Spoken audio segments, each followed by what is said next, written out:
So good morning. My name's Steve Morris.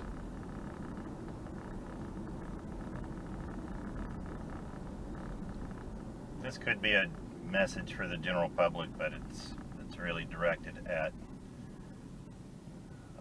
or for rather Dr. Shiva Ayadurai and all the people in the truth, freedom, and health movement. I've been following Dr. Shiva for I don't know how long it's been, probably a couple years now. I can't remember what, I don't know, he showed up in a YouTube feed of mine, and I think it was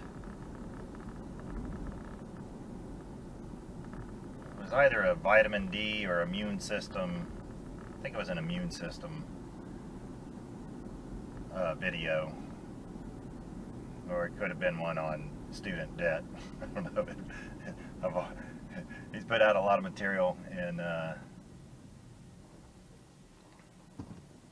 lot of videos, and I've listened to or watched a bunch of those.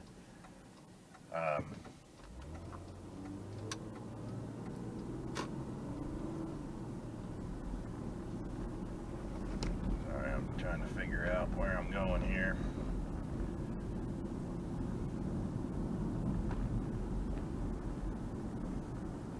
Wow.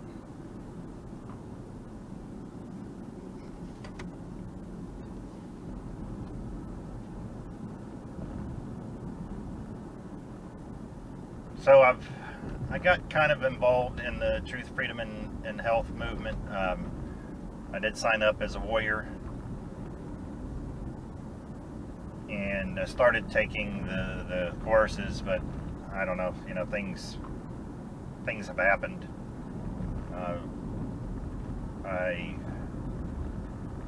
donated a kidney to my sister about 6 months ago. Unfortunately, she didn't make it, and I've been wrestling with a lot of different things. My career has been it was put on hold, and now I'm really trying to figure out what to do in the future. And I think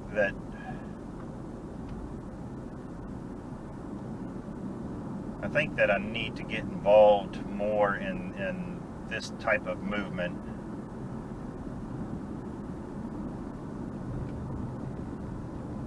I'm not really sure how to go about it, because it's kind of a full-time job, really, when you think about it, or at least it would be in my case. A little bit of my background. I guess it's worth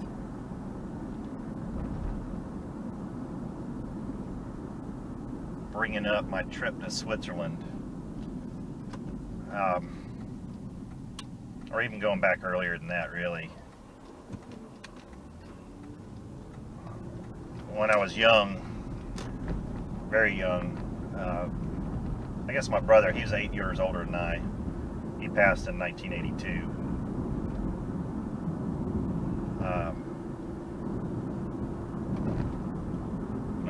He told me one day, I don't know, I don't know if I told him or if he told me, but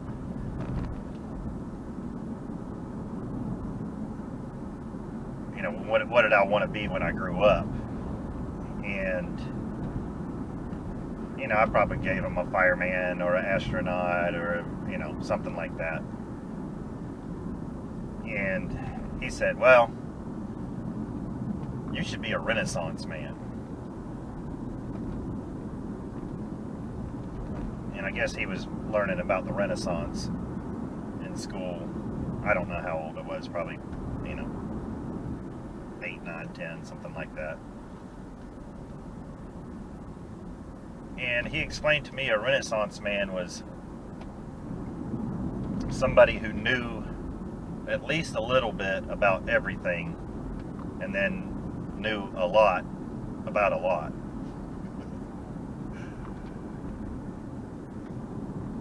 And that's always stuck with me. I've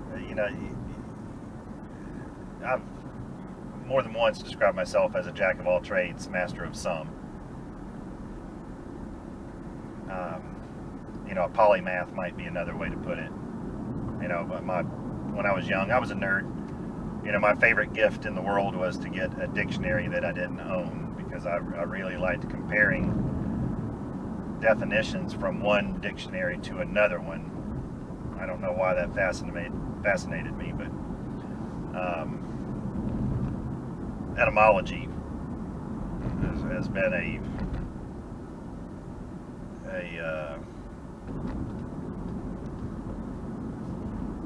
an interest of mine as well.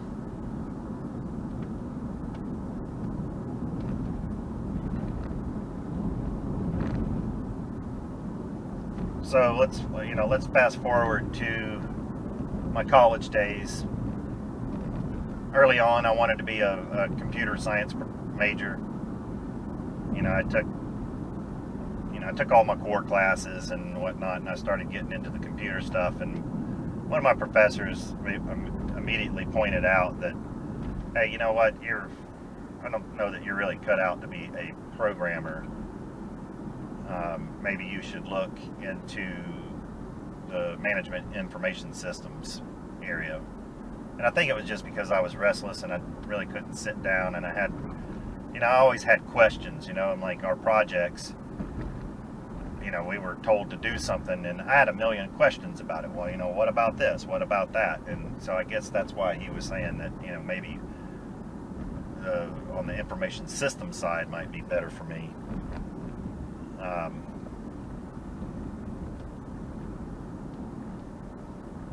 So I think, I don't know if I went immediately into that, but then I started taking accounting classes.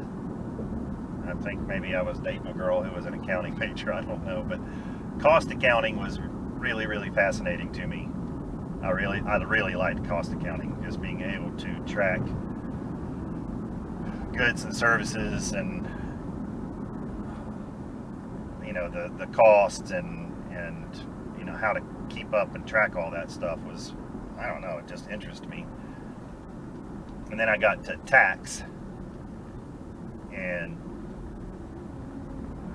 I don't know what it was, but immediately I recognized tax as I don't know, to me it was voodoo. It was just something that somebody made up every year, and that's one of the things that they taught us. Hey, these rules change every year. And to me that was kind of stupid. My mother is an industrial engineer, manufacturer engineer, and I don't know if I got this from her through osmosis or talks or over-listening or not over-listening, overhearing, or I don't know, but efficiency and getting things done, and consistency, predictability, all those things were really driven into my head from an early age. And I could tell tax was not for me. It was a rent-seeking scheme, if anything. So I've switched back over into management information systems, and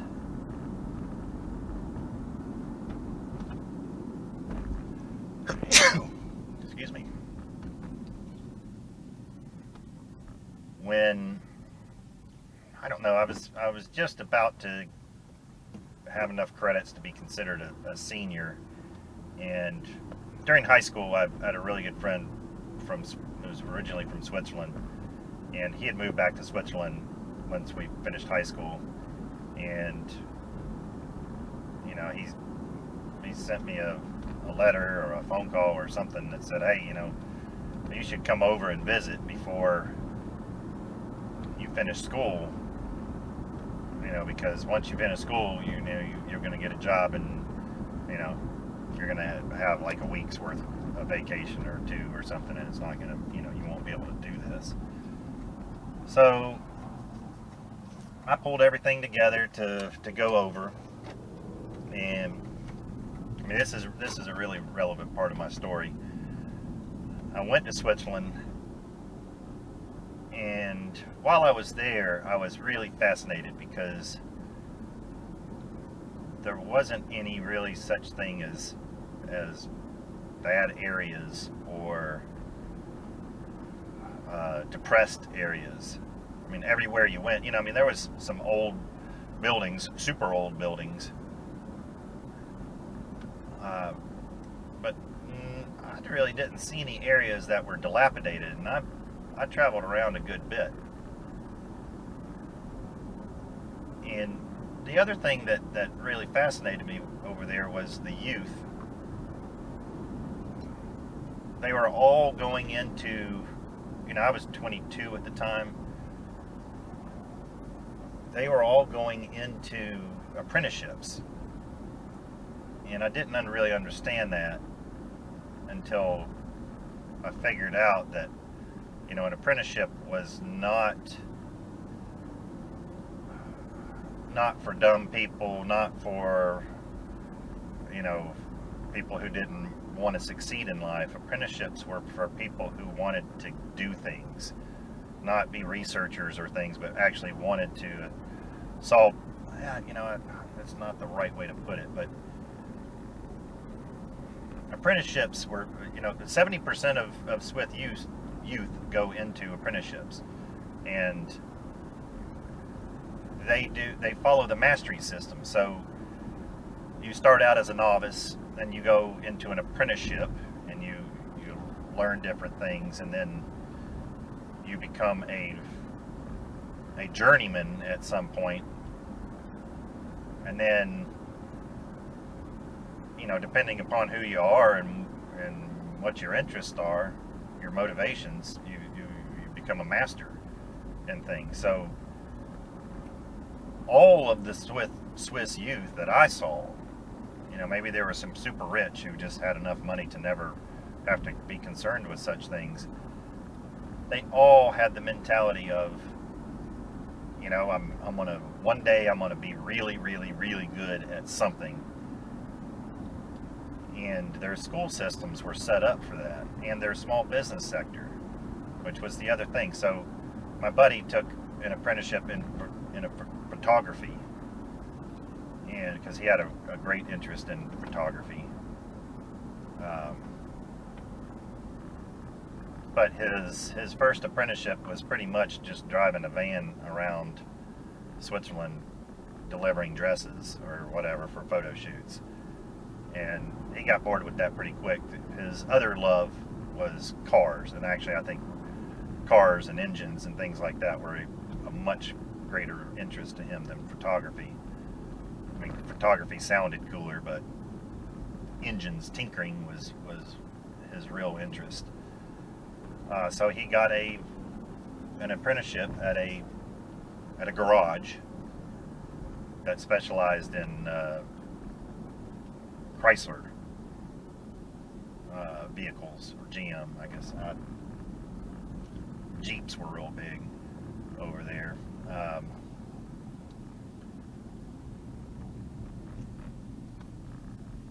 But during this, he was an auto mechanic, but they sent him to the Polytechnical Institute of Zurich to study thermodynamics relating to exhaust systems. That's one of the things that his garage specialized in, was special exhaust systems for big trucks. So I guess they did more than just Jeep Chrysler.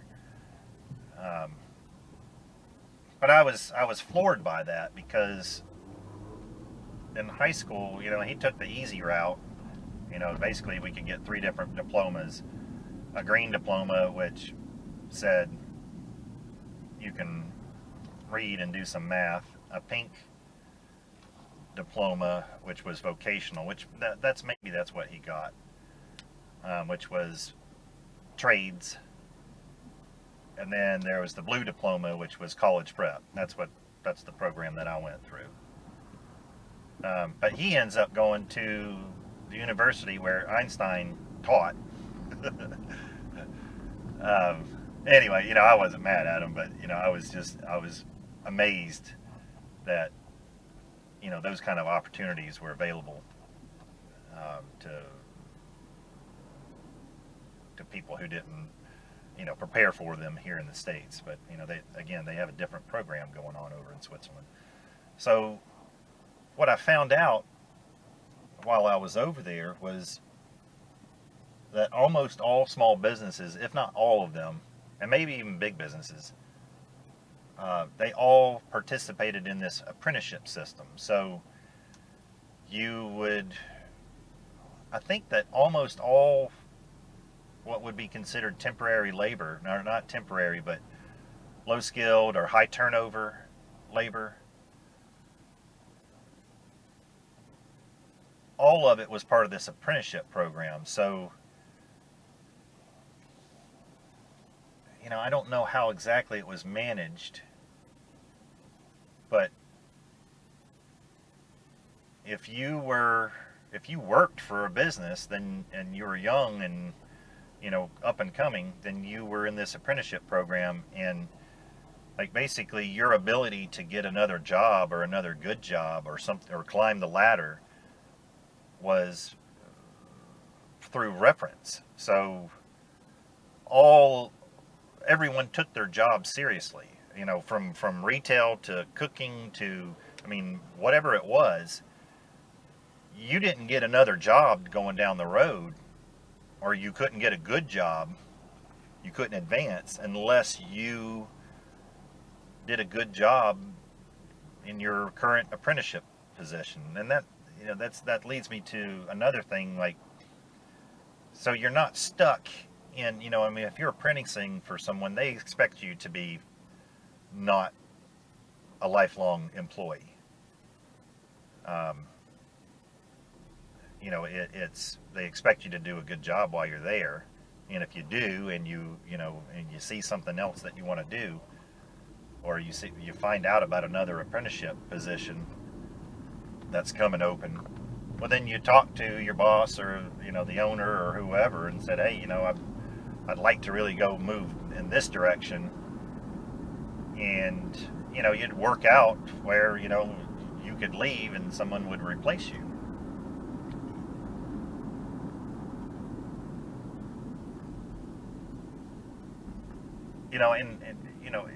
And everybody who's worked a fair amount in their life knows that experience from one job translates over to another job.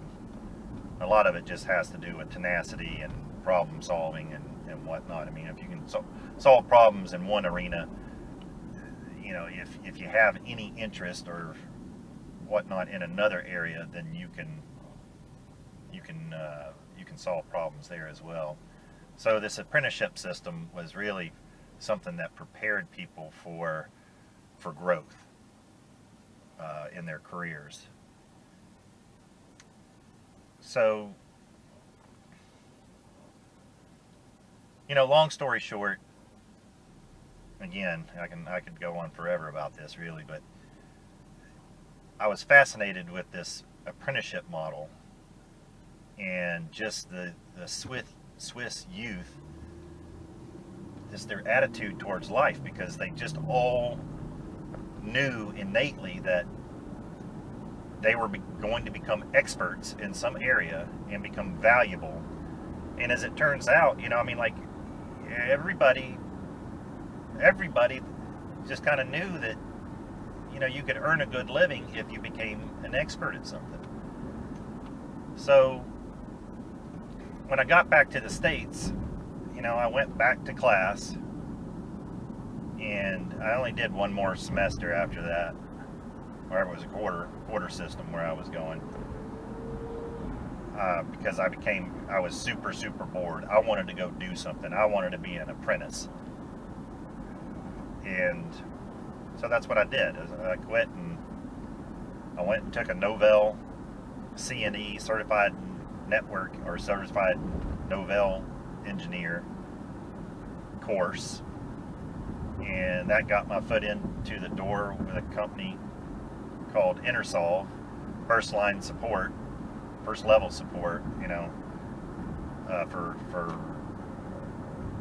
some products that they developed. They were a software development company. I worked with a product called APS, which basically put a GUI, graphical user interface, which everybody uses today, like Windows, because everything back, before 95 was really all character based. But our product would put a GUI front end on COBOL back ends. Almost everything was written in COBOL back in the day. So my job was basically to tell people to, plug their computer in. That's not quite true. You had to learn the product and help software developers through a lot of the simpler problems. And then eventually I made it up to second level support. And I don't know, I think I was getting a little bit bored with that job. But it was 1996 and the Olympics were coming to Atlanta. I was living up in Maryland at the time. And so, I don't know, I got a wild hair up my ass and I moved back to Atlanta to really just be here for the Olympics. Well, that November after the Olympics, after the Summer Olympics here, I don't know, I missed some of the friends that I had up in Maryland, so I went back up to Maryland to visit some friends, and one of my buddies, he's like, hey, meet me at the office, where I used to work. I need to pick up something. So we went by there and ran into the CIO of the company. And he said, hey, what are you doing? And I was like, well, I'm working for this little dental software company in Atlanta. And he's like, well, why don't you come back up here and work for me? And he's like, oh, I need a database administrator. You're a bright kid, this and that, yada, yada, yada. So I took the job. He made me a really, really, really good offer. I took the job, and shortly after that, the company bought a product called SAP, and he came to my office and said, hey, you're going to learn Oracle and SAP. I was Sybase database administrator at the time. He said, you're going to learn Oracle and SAP or you're fired. I said, when do I start? And then not too long after that, he's like, because they sent me to training, I don't know, $40,000 worth of training in 6 months. And I was getting offers or getting recruited every time I went to one of these training sessions because SAP was super hot at the time, and I was pretty good at it. I mean, like I got it. It was a very complex system, but I could wrap my head around it, and I helped get this product live for Intersolve. And he said, basically, if you'll give me 15 months total on this, then I'll write your ticket for you. You'll be able to go out and make tons of money. And he was right. We went live and helped them through the first upgrade. And, I started interviewing. A lot of places would not even look at me because I quit school. So, Arthur Anderson and some of these other big five accounting firms wouldn't touch me, but there was a company called ICS that had just gotten bought by Deloitte, and they were, I don't know, 600 people consulting firm. But I went in and interviewed with them. They grilled me, and I just was fresh on all this stuff, and I solved a lot of problems, even as a junior engineer, and they were impressed enough to hire me. I went to work for them for a couple years. I worked on the road all the time. It was just too much for me. And then my sister, turns out she ended up having cancer back in 2000, and I don't know. I moved back down here and started consulting for myself, or not for myself, but as an independent contractor. So that was really the beginning of my systems engineering career.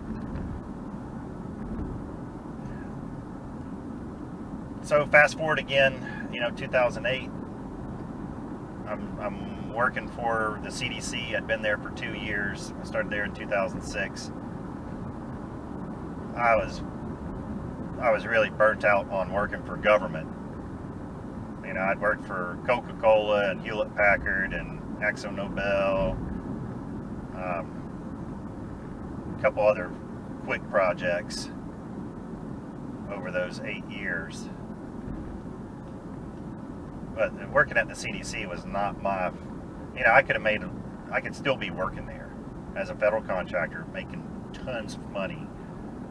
But, as a friend put it to me, you're not a cash cow, you're a racehorse. You need finish lines. And that was true. Like those are cash cow jobs. It's basically your job is to go spend money, or to spend money. And my sister she had complications from the cancer treatment, which she went to remission, but she ended up needing a heart transplant. That was actually, she got that in December of 2007. And I ended up staying at the CDC, and I tried to quit a couple times. They threw money at me, and I stayed. But in the fall of 2009, I ended up leaving. I'd pretty much gone crazy. My sister had that heart transplant. I'm not going to go too deep into it right now, but I kind of planned on ending myself when she died back then, but she didn't die. She held on, and so I don't know. I didn't want to sit behind a desk anymore. I didn't want to make a lot of money helping big business make gazillions of dollars anymore. I saw a lot wrong with government. Like the CDC opened my eyes to just how bad things are. Almost all these federal agencies, they have so much money, they have to spend it. The 1974 Congressional Budget Act makes sure that they spend all of every budget that they ever get every year. It's not that, they're not going to get money next year or as much if they don't spend it all this year.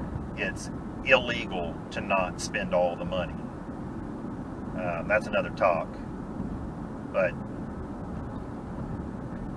I don't know. I made a play run at running for Congress, United States Congress, down here in Georgia, and it wasn't a serious run. I talked to the Republicans. My position on abortion is, I'm not going to make that decision for a woman. I've seen a lot of desperate single mothers who, they just had terrible lives, and their children had terrible lives because, because they were single mothers.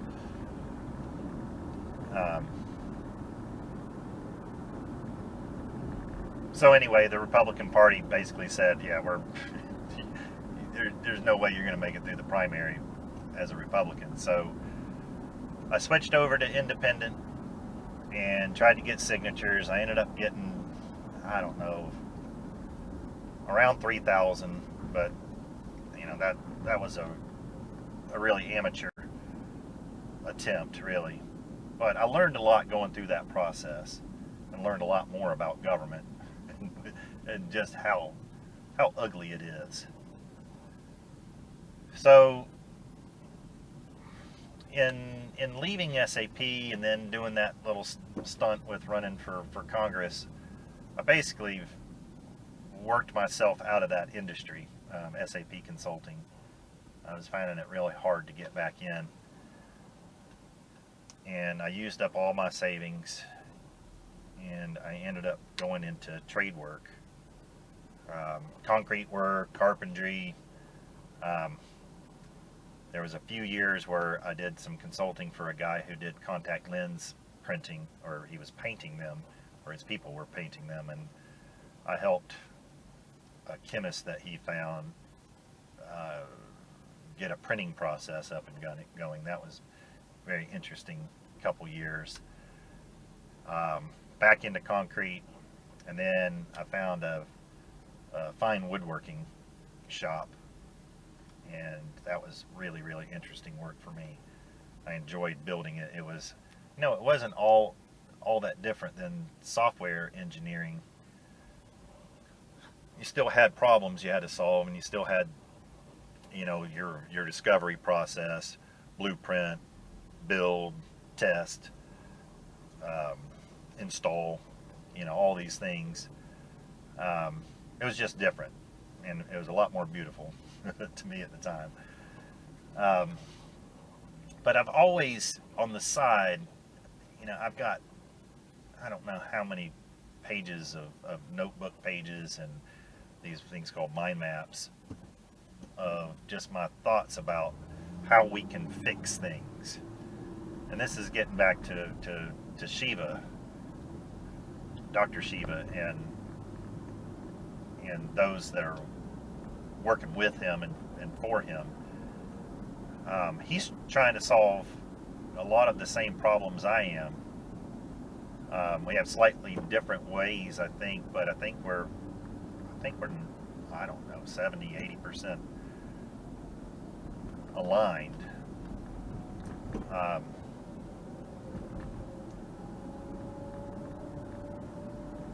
One of the things that I see is that government is a wicked problem, and you should know that term from living up in the Northeast. Wicked problems are things that are so complex that especially relationship-wise, that they're extremely hard to fix. So government is a wicked problem, and after reading a book called The Innovator's Way by Denning and Dunham, excellent book, they said one of the best ways to solve a wicked problem is to create something new. So if you can imagine trying to untangle the 10,000 laws, or 10,000 or so laws that our current government has come up with, and the 10 regulations per law, and all the tax code and all that, if you were to actually try to fix that, it'd take you 1,000 years to unravel it. There's just no, and it's constantly changing, so there's no way to actually fix that. You can't fix it. So what they say is create something new, and then get the people to adopt the new system and abandon the old system. So one of my thoughts is just going back to the Declaration of Independence, and to the Articles of Confederation, and to the Constitution, and all the notes that they took, the Federalist Papers and the Convention notes and all those things, and basically starting from scratch from those, though. So, the Constitution, one of its major flaws, and everybody knows about it, is the 3/5 compromise. That's got to go. I mean, like the fact that that's still written in our Constitution, you know, not to say that we shouldn't have some historical record of it, but that has no place in our code, or our statute, our original documents, founding documents. You know, Thomas Jefferson said that every 20 years we need to rewrite the Constitution and start over. And I think there's some value to that. You know, one of the things that people talk about is the Constitution being a living document. And, you know, basically that's scope creep. So if you ever been in the systems engineering world, code writing world, scope creep, or just big business, scope creep is all it's something you need to worry about, because it can ruin a lot of things. And that's what our government has done, is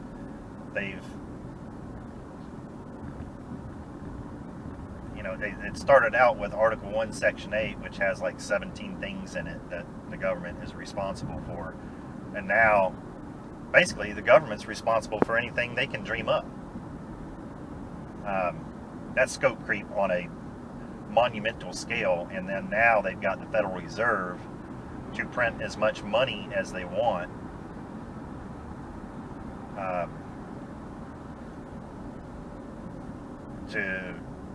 To do these things. And, you know, and if you try to do everything, you're not going to be good at any of them. So over the years, you know, it's worth talking excuse me, it's worth talking about my foray into the Libertarian Party, which, you know, they've got some great ideas, but they're not going anywhere. They do what we call in the industry romancing the problem. They romance the problem. They talk about the problem all day long, and they have no solutions. But boy, they can talk about the problem. I mean, they can propose solutions, but I don't know. You know, they can't get their act together. So, you know, I spent about a year with them. But while I was with them, I was working on something I called LP 3141.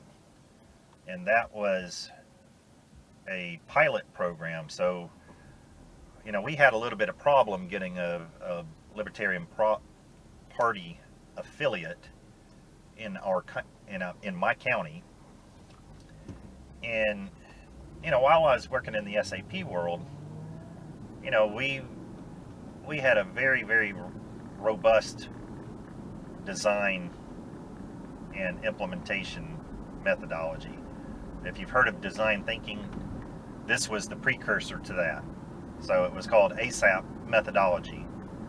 And design thinking, you know, today it's coming out of the Potsdam Institute in Germany, and so did this ASAP methodology. SAP comes from Germany.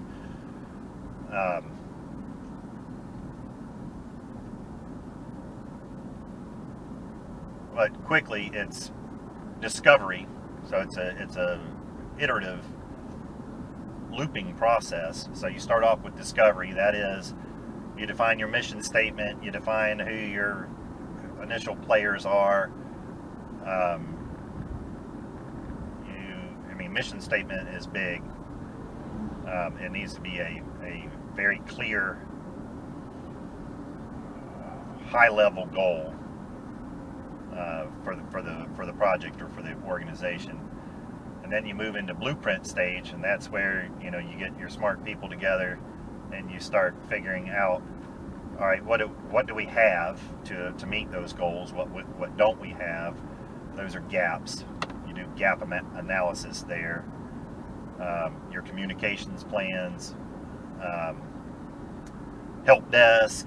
You know, you come up with all these things that basically help you succeed at achieving the mission that you set in the discovery. And then in the build phase, you start building out what you need, and filling in the gaps. Then there's test phase. There's test phase during build, but then, that's what we call unit testing. So you test individual little processes, and then in the proper testing phase, we do what are called scenario tests and user acceptance testing. Those are the combination of lots of unit tests, lots of processes. So that's, everything working together. After that, we go into training. So you train people how to use the system. And once you're satisfied with the level of training, then you go to the launch phase, or the go live. And right before the go live, you basically do a dry run. You just run through everything step by step, not actually doing it. We call it a dry run or cutover training, or pre-process. And then you do your launch. There's usually lots of problems are figured out during the launch, but hopefully if you've done a good job, then you can get through them pretty quickly and solve them. Everybody is basically on high alert. It's basically like mission control when you launch the space shuttle, or something going to the moon. Everybody's on call. Basically, it's 24-hour operations. But once you're in steady, once you get to everything going along pretty good, we call that steady state. And that was a period that we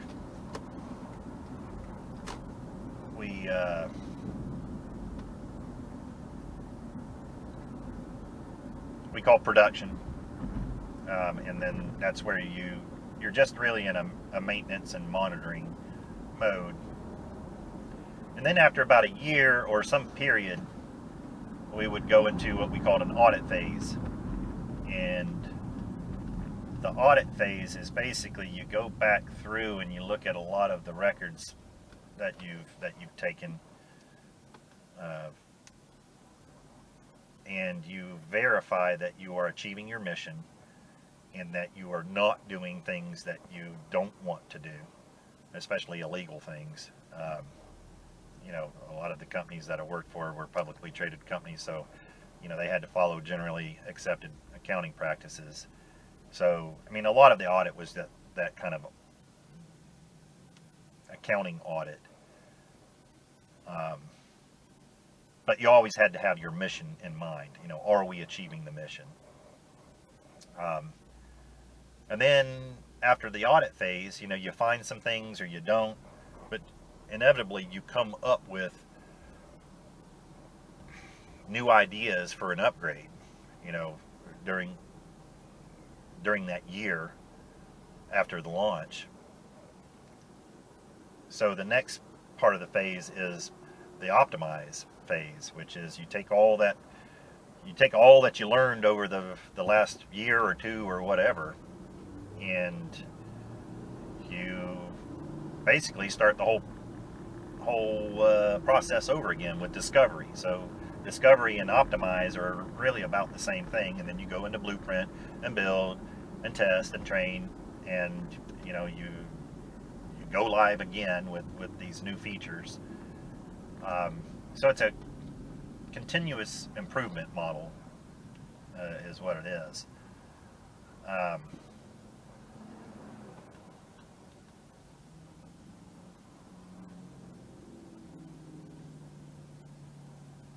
So that kind of, I was using that kind of thought for the Libertarian Party, and I was envisioning a way to get an affiliate in every single county, borough, parish, whatever people call their county, basically.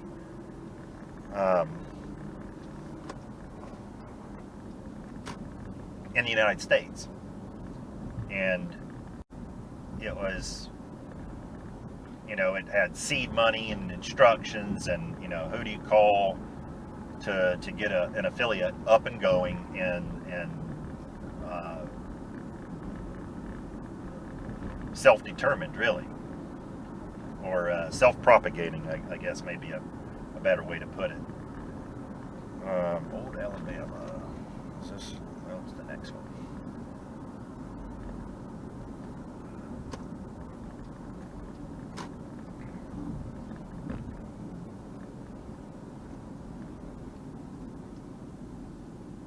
But that got abandoned. I tried to talk to the LP state committee about it, and really what I found there is that they liked romancing the problem, and you know, basically, you know, one of their guys even told me, you know, one of the people who've been a part of it for a few years told me that, hey, you know, realistically, this is, you know, we argue 98% of the time about the 2% of things that we disagree on. And so I abandoned the Libertarian Party. You know, Trump came along, and like Dr. Shiva, I was fooled. I supported him, but I really do think that he is a worldwide or World Wrestling Federation character. You know, he's the good guy or the bad guy, depending upon who you like or who you're behind. But I think, you know, I don't know, maybe working through the Truth, Freedom, and Health program or group or movement might be a way that I can express my need and my desire to help my community. You know, one of the things that I would really love to do and get some feedback on is starting an apprenticeship type program here in the United States, like what I saw in Switzerland. So, you know, basically, if you work for a small business, you're part of this apprenticeship program. You're getting training. You know, you know, maybe part of it is that you're a warrior in the Truth, Freedom, and Health movement. You know, and learning about, you know, how to be healthy and about systems. There's another group that I'm a part of, which is called F3. Fitness, Fellowship, and Faith. Excuse me. You know, that's a great program for keeping your body healthy and exercising, and there's also a lot of charity work involved. So you're helping out the community. Part of this program could be, you know, as far as the self-development or part of the development program is Jordan Peterson's work. You know, personality, how to acknowledge who you are and how to be moral, ethical, how to be a good character in life. Economics. You know, so while you're working these high turnover jobs, typically in industry, you know, you're also taking these courses, and we're helping you develop into a well-rounded human being that masters not only your career but your life. I mean, that's what I saw over in Switzerland, was that, you know, these young people they weren't just, you know, they weren't going to school or to work just to have a paycheck. They were going to become masters of themselves and masters of their lives, and to be able to be a plus to the community, not a drain on it. So I don't know, you know, I'm going to publish this out on the Shiva forums, and we'll see where we can go from there. But I really love what you're doing, Dr. Shiva, and to all the folks who are part of it. I really think that this is a thing to be a part of, and to help grow and spread to everybody else. So I hope you all got something out of that, and I look forward to doing the next video.